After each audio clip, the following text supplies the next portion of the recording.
Fuel இன்ஜெக்டரை எடுத்துட்டு நம்ம அந்த மால் ஃபங்க்ஷன் ஆகிறதுனால கார்பரேட்டர் வெர்ஷனாக மாத்திரம்ல, அதுக்கு உண்டான அடாப்டர். இது ஏற்கனவே நான் ஒரு வீடியோ போட்டிருந்தேன். அது வேற டைப் ஆஃப் அடாப்டர். இது ஒரு டைப் பார்த்துங்க. இது ஒரு ஷார்ட் டைம் வீடியோ தான், சின்ன இது. நம்ம ஒரு இப்போ சைடில் நீங்கள் பார்த்துட்டு இருக்கிற டேங்க் கீழே பார்க்குறீங்களா, அது வந்து எக்ஸ்போர்ட் மாடல் டேங்க் நம்மளுக்கு கிடச்சிது. ரொம்ப நல்லா இருந்தது. அது அடாப்டர் டைப்பு, இந்த லாக் டைப் இல்லாமல் வாட்டர் நிற்காது தண்ணி. ஏன்னா நம்மளுக்கு தெரியும், இந்த ராயல் என்ஃபீல்டில் மழை பெஞ்சதுன்னா அது உடனே தண்ணி உள்ளே போயிடும். இப்போ இருக்கிற எத்தனால் கலந்த பெட்ரோலுக்கு அது சரியே வராது. அப்படிங்கிறதுனால அந்த டேங்கை நான் வாங்கினேன்.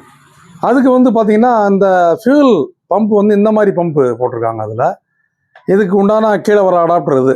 இதை நம்ம மார்க்கெட்டில் கிடைக்கிது, போய் வாங்கி அப்படியே போட்டுடலாம் அப்படிங்கிறது ஆஸ் யூஸ்வலாக நான் நினச்சது தான். போய் பார்த்தா அது கிடைக்கல. கிடைச்சது அது எனக்கு பிடிக்கல.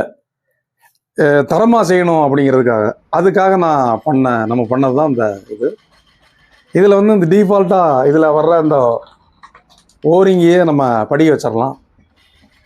இந்த ரிங்கு உங்களுக்கு தெரியும்.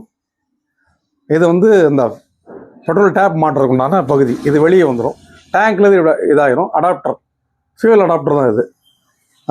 நான் எதுக்காக இதை உங்களுக்கு சொல்கிறேன்னா, எந்த ஒர்க்காக இருந்தாலும் சரி அதில் அந்த குவாலிட்டியை மட்டும் விட்டுறாதீங்க அப்படிங்கிறதுக்காக தான். தரமான விஷயங்கள் தான் என்றைக்குமே ஜெயிக்கும், அதை மறந்துடாதீங்க. அதே மாதிரி கடினமாக தான் இருக்கும் இதெல்லாம். இந்த மாதிரி வேலைகள் செய்கிறது, கிடைச்சதை வாங்கி போடுவோம் சம்பாதிப்போங்கிறது இருக்கணும், சம்பாதிக்கலாம். ஆனால் தரமாக சம்பாதிக்கணும், அது நிலையாக நிற்கும் அப்படிங்கிறது என்னோட நம்பிக்கை.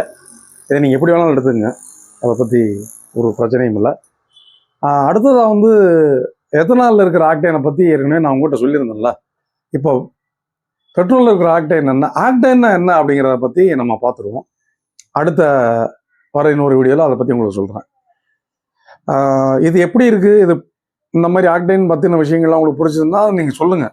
வேறு ஏதாவது சந்தேகம் இருந்தாலும் கேளுங்க, கண்டிப்பாக நான் சொல்கிறேன். இது எல்லாம் நான் சொல்கிறதே கூட எனக்கு ஒரு பயிற்சியாக இருக்கும், திரும்ப மறந்துடக்கூடாதுங்கிறதுக்காக அந்த விஷயங்கள் தான். மற்றபடி நீங்கள் எதுவும் கஷ்டப்பட்டு பண்ணுறேன்னு நினச்சிட வேண்டாம்.